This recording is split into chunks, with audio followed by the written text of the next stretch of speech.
নমস্কার বন্ধুরা, আয়ুষ্মিতা ধর্মকথা চ্যানেলে সবাইকে অনেক অনেক স্বাগত জানিয়ে আমি আজকের ভিডিওটি শুরু করছি। তো বন্ধুরা, স্বর্গের নদী গঙ্গা যে দিনে মর্তে অবতরণ করেছিলেন সেই দিনটি পঞ্জিকা মতে গঙ্গা দশেরা বা গঙ্গা দশহারা বা গঙ্গা দশমী নামে পালিত হয়ে থাকে। প্রতি বছরের জ্যৈষ্ঠ মাসের শুক্লপক্ষের দশমী তিথিতে হয় এই গঙ্গা দশেরা। মানা হয় যে এই পবিত্র দিনে গঙ্গা স্নান করলে 10 জন্মের পাপ থেকে মুক্তি পাওয়া যায়। এছাড়াও একথা মানা হয় যে ওই দিন গঙ্গা স্নান করলে শনির দশা থেকে মুক্তি পাওয়া যায়। এই বছর বাংলা 21শে জ্যৈষ্ঠ এবং ইংরাজি 7ই জুন বৃহস্পতিবার পড়েছে এই তিথি। তো বন্ধুরা, শ্রী শ্রী গঙ্গা দেবীর পুজো আমরা বাড়িতেই কিভাবে করব বা কিভাবে করা যায় সেই ভিডিওটি তোমাদের সামনে আমি শেয়ার করেছি। তো চলো বন্ধুরা, আজকের ভিডিওটি শুরু করা যাক। তো বন্ধুরা, সকালবেলা আমি স্নান করে ঠাকুর ঘরে চলে এসেছি। আর ঠাকুর ঘরের সমস্ত বাসনগুলি আমি ধুয়ে পরিষ্কার করে নিলাম। এবার আমি দেখো ঠাকুর ঘরটাও পরিষ্কার করে নেব। আর ঠাকুর ঘরটা পরিষ্কার করে আমি গঙ্গার জল ছিটিয়ে নেব। তারপর আমি শ্রী শ্রী গঙ্গা দেবীর পুজো শুরু করব। তো এই দেখো, আমি আগে ঠাকুর ঘরটা সুন্দর করে পরিষ্কার করে নিলাম। আর আমার যেহেতু রাধা মাধবের বিগ্রহ আছে, তো তাদেরকেও আমার স্নান করাতে হয়। আর এদিকে সমস্ত বাসন ধুয়ে পরিষ্কার করে রেখে দিলাম। আর এদিকে ফুল, বেলপাতা, পান, কলা, আম, ফল যেগুলি লাগে সব কিছুই আমি রেডি করে নিয়েছি। এখন আমি একটা ঘটে গঙ্গার জল দিয়ে আর কিছুটা এমনি সাধারণ নর্মাল জল দিয়ে পরিপূর্ণ করে নিলাম। আর এই পাশে দেখো আমি 10টা প্রদীপ সাজিয়ে জ্বালিয়ে রেখেছি। আর এই পাশে দেখো আমি কিছুটা আতপ চাল নিয়েছি। আর আতপ চালে একটু হলুদ মিশিয়ে নিচ্ছি। মা গঙ্গার পুজো করতে হলে আতপ চালে অবশ্যই হলুদ মিশাতে হয়, মার খুব প্রিয়। আর এই পাশে দেখো বন্ধুরা, আমি ঘটে অম্লপল্লব দিয়ে দিয়েছি।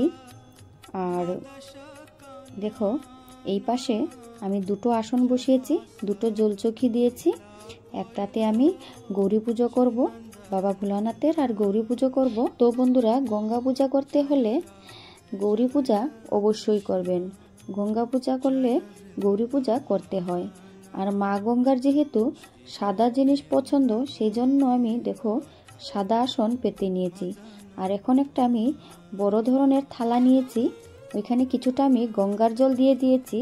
তো যেহেতু গঙ্গা পূজা করব, তো আমরা তো ঘরে বসে করছি, সেই জন্য একটা থালায় আমি গঙ্গার জল কিছুটা দিয়ে দিয়েছি। এখন হলুদ আর আতপ চাল মিশানো যে চালটা ছিল সেটা দিয়ে আমি একটা পদ্মর মতো বানিয়ে নিলাম। আর এইখানে আমি দেবী গঙ্গাকে স্থাপিত করলাম। তো বন্ধুরা, আমি কিভাবে পুজো করি তোমরা সবাই দেখতে থাকো। আর এই দেখো বন্ধুরা, কিছুটা আতপ চাল রেখে দিয়েছিলাম। এই চালটা আমি ঘটে যে আমি প্রদীপটা জ্বালিয়েছি, তো আতপ চালের উপর অবশ্যই প্রদীপটা রেখে তারপর তোমরা প্রদীপটা জ্বালিয়ে বসাবে। আর এই দেখো আমি মা গঙ্গাকে বিল্লপত্র পুষ্পাঞ্জলি অর্পণ করলাম। আর মাকে আমি দুধ অর্পণ করলাম।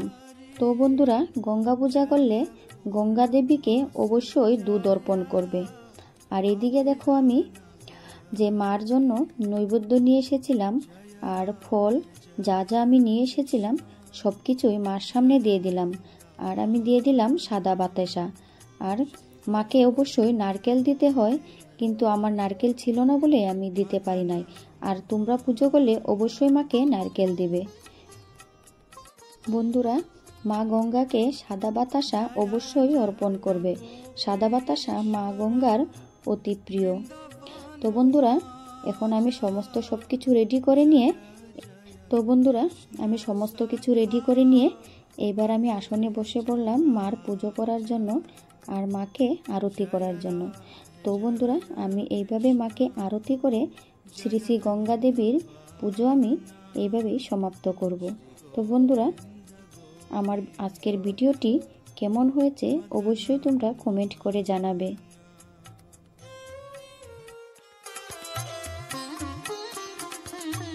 जय राम घाटा जय रोहिणी नंदना, जय जय वृंदावना वास्य जाता जाना। जय राधे जय कृष्ण जय वृंदावना, श्री गोविंद गोपी